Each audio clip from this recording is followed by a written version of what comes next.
Kumusta mga kamudra mga kabyanan? Sa gihapon dalayon ng Ginoong makabalik mga kataliwat sa atong ginatunan daw medyo makabig naton nga mabugat ining mga purulungon nga ginahambal ni Apostol Pablo para sa aton. Pero kung aton lang tagaan sang halog sa tagipusoon nga pagbaton sang pulong sang Ginoo, matubo gid ta. Kaya amo nang handom gid ni Apostol Pablo. Of course amo nang handom sang Ginoo sa aton, no?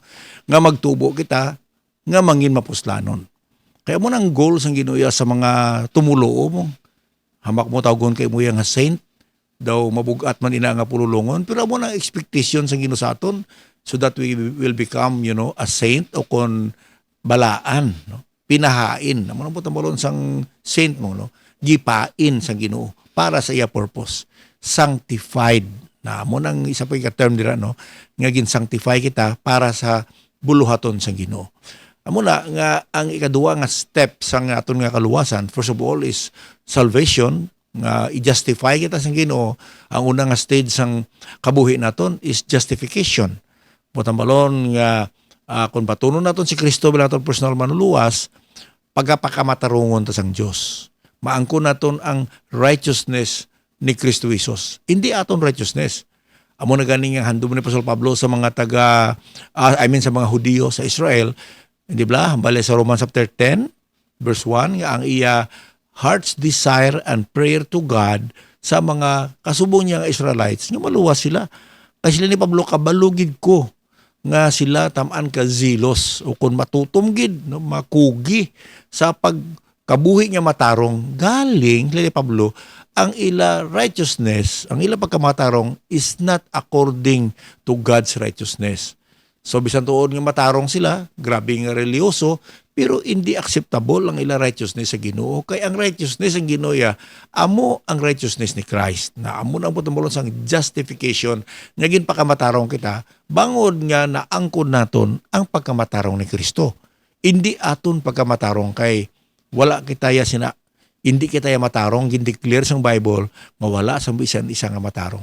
Di ko masiling ka, puno mo pastor, gali hindi ta matarong. Actually, ang right term dira, no, nga hindi kita matarong, kundi ginpakamatarong.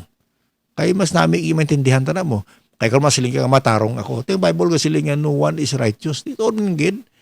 Kaya wala gin mas ang tao nga matarong sa mata sang Ginoo mo. Pero may ara nga ginpakamatarong. So kita nga mga tumulo, actually ginpakamatarong lang kita bangod kay Kristo Jesus. Amo nang first stage sang aton nga natawag nga salvation. Nga ginbayaran ni Kristo ang atong mga sala, that's why we are justified. That's why we are saved. We have eternal life. Ang kadua nga stage, among sanctification, nga aton kabuhi, isiparar naton o kung para sa Ginoo. Kaya the word sanctified means to be separated for the use of the Master. For God's use. So kung ginluwas kita sa Ginoo, kaya ang scripture, gahambal sa itong sa Apostol Pablo, nga nangin puluyan sa balaan nga espiritu ng aton kabuhi. So, iyagi kita sang Ginoo, we are actually, natawag naton nga property sang Ginoo. That's why nga matunan naton, after sang natunan naton kung paano maluwas, kung paano naman magawi sa Ginoo.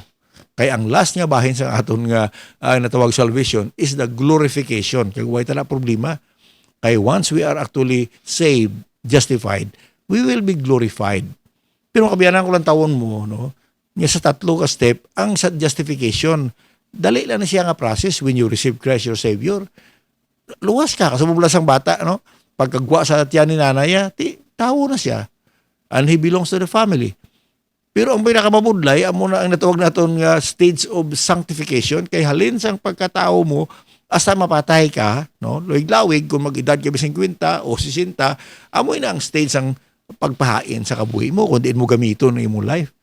Kaya katapusan sina, nga kung mapatay ka, you will be going to heaven, glorified, or hell, kung ay kadabaton sa Ginoo, sa impyerno ka, amo nang masubo. Sa aton stage bilang mga tumulo, we were justified, amo nang aton past, kaya tapos na niya ang issue Kaya kung nagbatong kita kay Kristo, atong natunaan we are chosen in Him. We are justified in Him.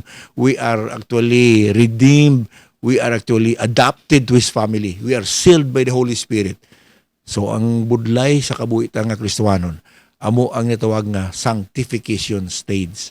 Kay dira sina, no? Kisa gaalagad ta sa Ginoo, kisa ga backslide ta, kisa matutom ta, ang talent ta ginagamit sa Ginoo, kisa kundi mo ta makita. Amo na nga ang aton nga walk, Christian walk is very important. Kag na-learn naton diri siyang nagligad, amo nga we should walk in the light. Not only that we should not walk like the Gentile, but we should walk in truth, we should walk in love, and we should walk in the light. So, to continue with that, diri actually, no, natun-an tadi nga, ang light has no fellowship with darkness. Silindra sa Ephesians chapter 5, verse 11, no, to continue in verse 11, and have no fellowship with the unfruitful work of darkness, but rather reprove them. For it is a shame even to speak of those things which are done of them in secret. So, kung aral na kita sa kapawa, kasi siyempre, ang hambal ni Pablo to sa diskusyon sa nagligad, nga magawi kita ya sa kapawa, kag hindi sa kadulom, kag kinahanglan makita ta kung anong ginahimo ta, kag ano ang gusto sa Ginoo sa kabuhi ta. We should walk in the light. Kay paagi sa pagawi sa kapawa, makita ta ang kabubuton sang Dios.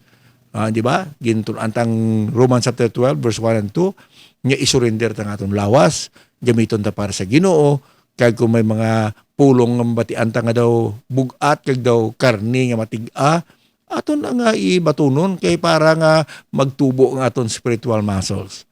So bahin sa fellowship, sila Apostol Pablo, hindi ta magpakigbagay sa gawi sang kadudulman. Okay? Have no fellowship with the unfruitful works of darkness, but rather rebuke them.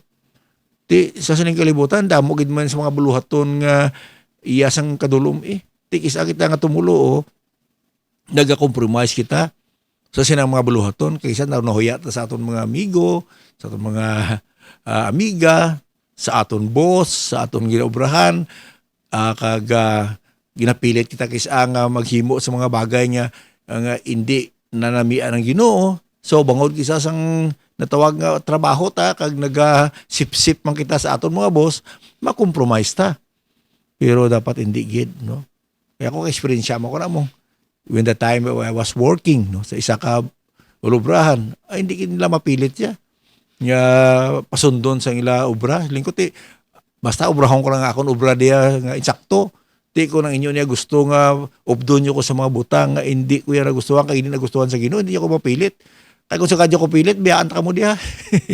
O kung ma-resign ko yati nga kung gusto maya masuna kasi hindi lang upod ka lang, basta hindi ka lang naman papiliton. Nga mo na iya. No? Panawag na sa akong the walking Bible. No? I'm really proud of that. Kaya dapat sa itong kabuhi, hindi tagid pag-compromise ang Ginoo. Kay sino ang gina-expect naton nga mag-bless sa aton? Ang tao? Hindi ay ang Ginoo. So ang tao ya kung maglain paminsan na sa aton, okay lang na, pero kung ang Dios ya hindi na mag-approve sa imo, tapos sigid kay ang tanan nga blessings kay matutuod nga nagahatag sa aton sa blessings ang Ginoo. So hindi ta siya pagkahuya, hindi ta siya pag-compromise, no? Hindi ta siya pag-ibaylo sa ano man yang manggad kag prinsipyo sa ning kalibutan. Well, ara na si Mabian, and if you agree with me or not, kay ako na experiencehan ko na among, no? Kaya hindi ko yan pag-compromise ang ako niya kabuhi yang pahuyan ko ang Ginoo. No, natabo naman na sa akon. So, but anyway, kasi lingin ni Apostol Pablo no? For it is a shame even to speak of those things which are done of them in secret. So may mga buluhaton, kasubong sinambal ito mga fornication, mga covetousness, ang mga filthiness, ang mga jestings, no? Ang ginahimo sa mga kalibutanon ng mga tao, nga ginahimo nila sa sekreto, daw bisan panumdumon mo lang, no? Sila diri, it is a shame, especially for a believer, to do those things na ginahimo sang iban sa sekreto. Okay? That's why sila diri sa 2 Corinthians 6:14, be ye not unequally yoked together with unbelievers. For what fellowship hath righteousness with unrighteousness? And what communion hath light with darkness?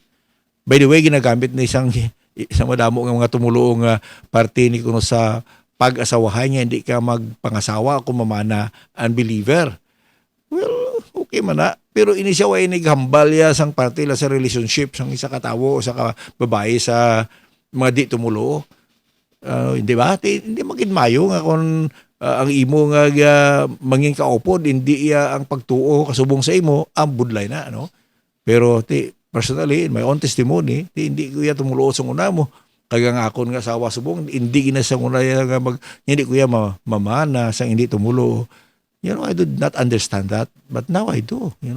Budlay gid man mo nga kung hindi ka mo pareho pagtuo, may gamugid. Gagamugan ni nga pareho ka mo pagtuo, how much more kung hindi. But this verse does not only speak of a relationship between a man and a woman, kundi naghambal gini sa aton iya nga kabuhi, nga gina-compromise ta ang aton life nga nagaobra ta sang buluhaton sang hindi matarong. For what is fellowship? Ano kuno ang fellowship sang pagkamatarong sa hindi pagkamatarong? Sa mga matarong o kung di pa ka matarong sa ino sa hindi matarong. It means like, anong fellowship sang believer sa unbeliever, no? Ang aton goal actually, nga madala ang mga di tumulo kag masaylo halin sa kadudulman pakadto sa kapawa. Halin sa gahom ni Satanas pakadto sa gahom sang Dios.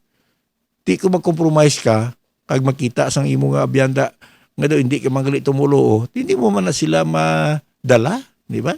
Kung ang imo life, balo ka I agree nga ang kabuhi ta, kung madala tang iban sa Ginoo, ang atong kabuhi importante ang influence naton, no? So kung hindi influential ang life ta, ang atong Christian life hindi influential sa ibang tao, nga kung magtulok sila sa aton daw galingin ulo nila kung anuman Kristohanon ta o kung clone or whatever, amo na hindi lahog-lahog, no? Ang obra sa mga tumulo kay dapat makita sa mga katawan sa kalibutan ang kapawa sa atong kabuhi when we talk about living or staying in the light, no? And what communion hath light with darkness? Hindi pwede mag-obdanay ang light kag darkness. Kaya kung may ara darkness, basta magsiga ganiya, dula gina mapalagyo gina ang kadudulman mo. Kung hindi sila masakop sa kapawa, di ba? Butang-bulon, basta pasilak mo flashlight, ang nagtupa nga suga na, madula gini ang kadudulman. Amo na ang illustration ng Apostol Pablo di. Okay? So sila nga sa verse 7, be not ye therefore partakers with them. Hindi laging liwat ato, hindi kita mangin partaker sa mga tao sa kapawa. We are here to influence people, not them to influence us. No? Hindi ka mga amigo, pero dapat ang isa katumulo, madalaya ang ara sa kadudulman sa kapawa. Ang budlay, kaya kung ikaw ang ara sa kapawa, pabalikon pa ka sa kadudulman. So when we talk about influence, dapat ang Kristohano niya ang mag-influence sa mga tao nga way kay Kristo. Ang mga hopeless, makabaton sang hope. Ang sa kadulom, makadto sa kapawa. Ang ara sa kay Satanas, madala sa Ginoo. Di amo nang kabuhi ta. So ang question whether influential ang life ta, maybe because we are compromising, no, nga ang aton kapawa daw ginasamuan sang kadulom. Di ba sa 1 John 1:6 silindira, if we say that we have fellowship with Him, with the Lord, and walk in darkness, we lie and do not the truth. Kung nagasiling kita, nga may fellowship kita sa Ginoo, pero ang aton gawi ara sa buluhaton sa kadudulman, kabutig ta, kag wala ta sa kamatuoran. But if we walk in the light, as He is in the light, we have fellowship one with another, and the blood of Jesus Christ, His Son, cleanseth us from all sin. So, importante gid ang magawi, sa kapawa sang Diyos, sa iya pulong. Okay? Verse 13, sila but all things that are reproved are made manifest by the light. For whatsoever that make manifest is light. So, kung ano man ang ginahimo ta, no? Kung anong ginahimo ta, gina-manifest o kung gina-paklaro ini sang kapawa. Amo na nga bisan ang atong Kristo nagsiling sa chapter 3 sa John verse 19. And this is the condemnation. Amo ning rason kung nga ang tao ay gakondenar sa impyerno because the light is come into the world. And men love darkness rather than light because their deeds were evil. So di ba sa John 3:16 ang habalang Ginoo nga, for God so loved the world that He gave His only begotten Son, that whosoever believes in Him should not perish but have eternal life.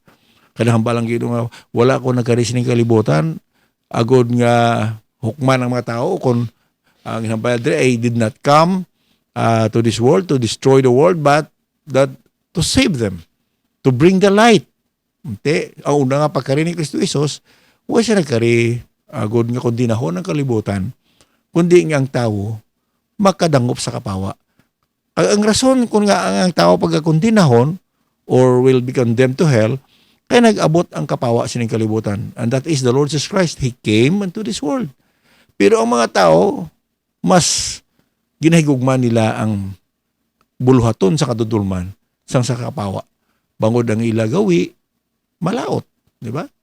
So, kung hindi mo pabayaan ang imobisyo, kaya daw nanamian ka sa imobisyo, muna masubuo nung madamos ang Kristuhanon nga hindi gid mabayaan ang ilang mga bisyo. As if nga daw wala agahom ang Diyos nga magbag-o sa ila kabuhi. Pero yet, wala man ang Ginoo nagapamilit mo. Kaya when we talk about changes sa atong kabuhi, gusto sa Ginoo yaya ng aton gid kinabubuton nga mag-submit, no? Ang aton willingness to surrender our lives. God cannot change our lives unless we surrender our lives.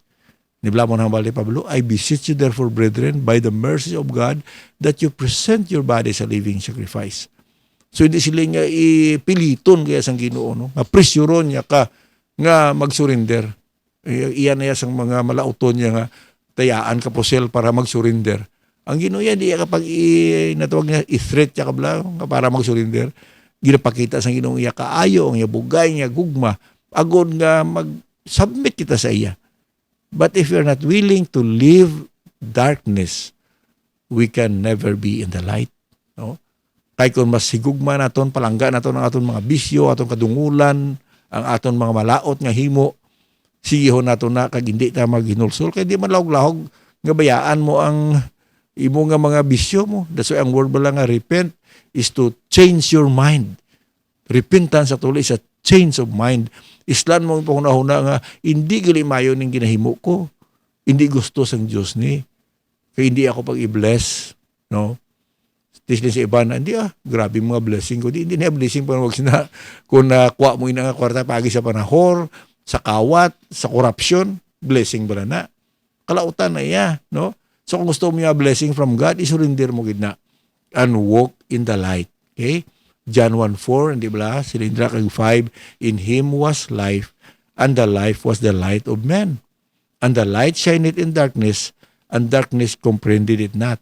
Naghambalin na hanungod sa aton Ginoo nga nagkari siya bilang kapawa sining kalibutan, pero wala sa kinbaton sa mga katawan eh. He came unto His own, and His own received Him not. Di ba mo nang basa sa scripture?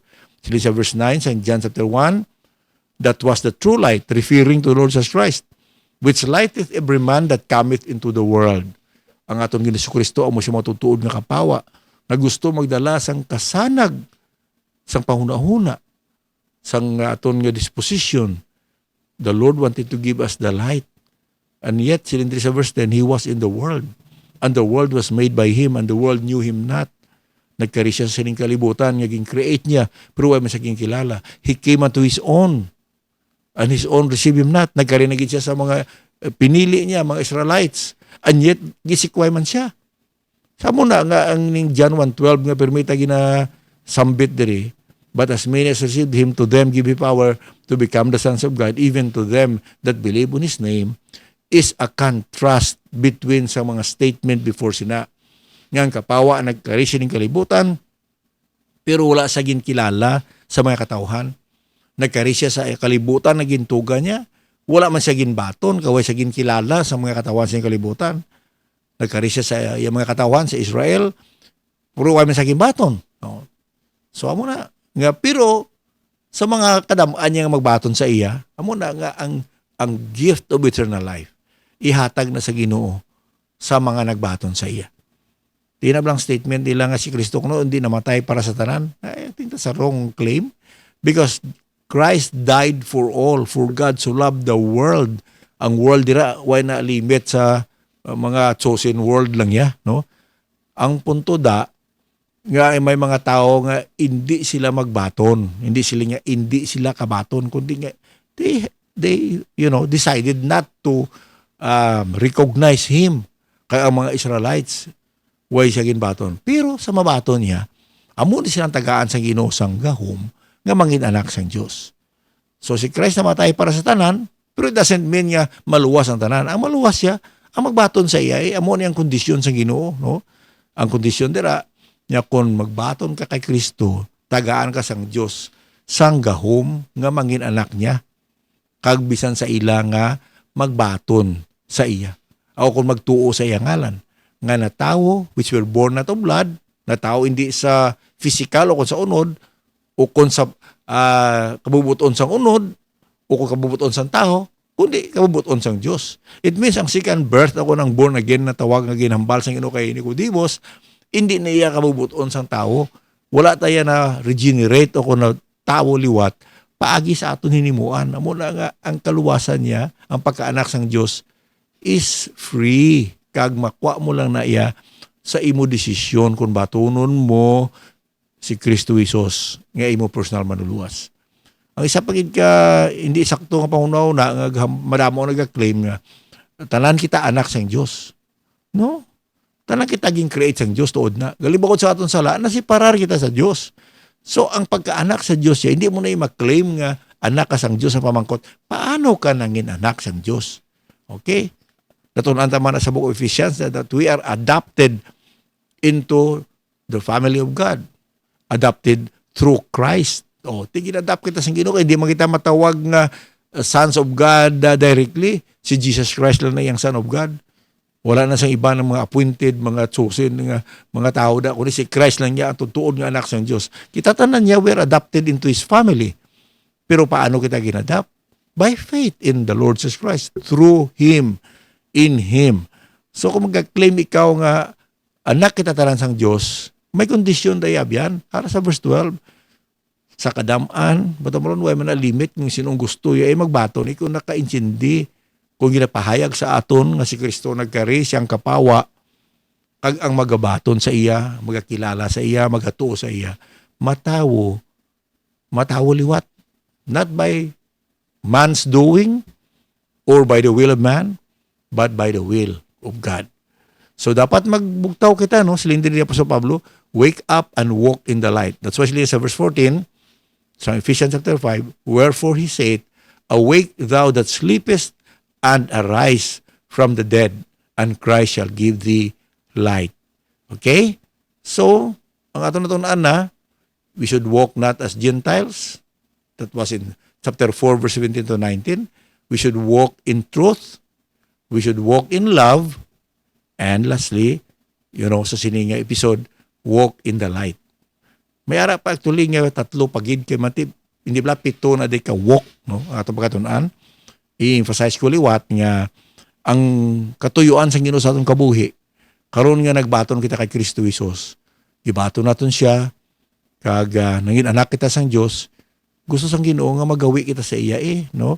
Alang-alang lang ta pabalikon sa kalibutan, hindi pwede kundi nga magawi kita sa Ginoo. So I hope that this will give us actually the understanding, no, sang plano sang Ginoo sa kabuhi sa mga tumulo. Nga kung kita ara na kay Kristo Jesus, paramdumon ta nga ang gusto sang Ginoo sa atong kabuhi nga magkanto sa iya, magawi sa kapawa, sa iya nga light, no? Hindi ta magawi sa kadudulman, kay sa kadudulman may mga butang nga katabo nga sila ni Apostol Pablo sa gintunan ta diri nga daw hindi gani dapat hambalon, no? It is a shame to even talk about it. So I hope and pray nga sa atong pagtuon sining book of Ephesians nga madugangan ang aton ihibalo nga makilala ta pagid si Kristo Jesus kag makilala ta man ang katuyuan sa Ginoo sa iya kabuhi. Kasi pila ka adlaw kung magkari ang Ginoo, siyempre maatubang naton siya kag siguro ang mga pamangkot ni kita ano mong kabuhi mo, sino nagamit sa imo sang buhi pa ikaw sa kalibutan. Kaya may judgment pa nga maabot mo.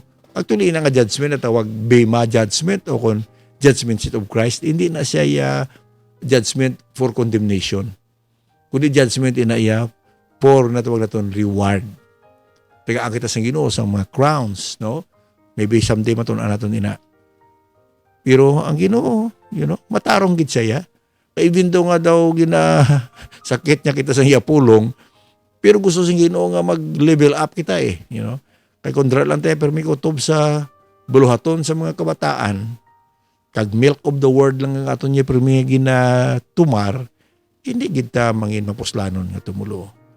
Gusto sang Ginoo mangin galamiton kita niya. We are His workmanship, created in Christ unto good works. Again, kabay nga, ay nang advice ni Pablo dra, no? We should not walk as Gentiles. We should walk in truth, walk in love, and walk in the light. So kabay nga mabugtaw kita, we should awake from our sleep. Hindi siling nga kakatulog kita physically, kundi nga spiritually, there's a lot of believers who are actually, kung sa aton pa ilong lalong, no? Kay maybe hindi mo naintindihan ang kabuhi mo kung nga agin luwas ka sang Ginoo. So kung nagkapamati ka dara nga tinion, kagula pa ni mo na baton si Kristo, yung personal manuluwas, ining mga mensahe daw hindi gini applicable sa imo, no? Kay bali hindi di maksiptar sang imo kaugalingon kung wala ka kay Kristo. Kung wala kita kay Lord Jesus Christ, gaway naton sa ginbaton, wala man kita balaan nga espiritu. So mangin ano kita, no? Mangin rebellious ang aton attitude towards the Word of God. We can only love the Word of God if Christ is already in our heart and we let the Holy Spirit work through us. Amen? So, tubtub sila watat na pagkita ay, gyapon niyo abyan, Pastor Pilitabag nga nagapalam. God bless you.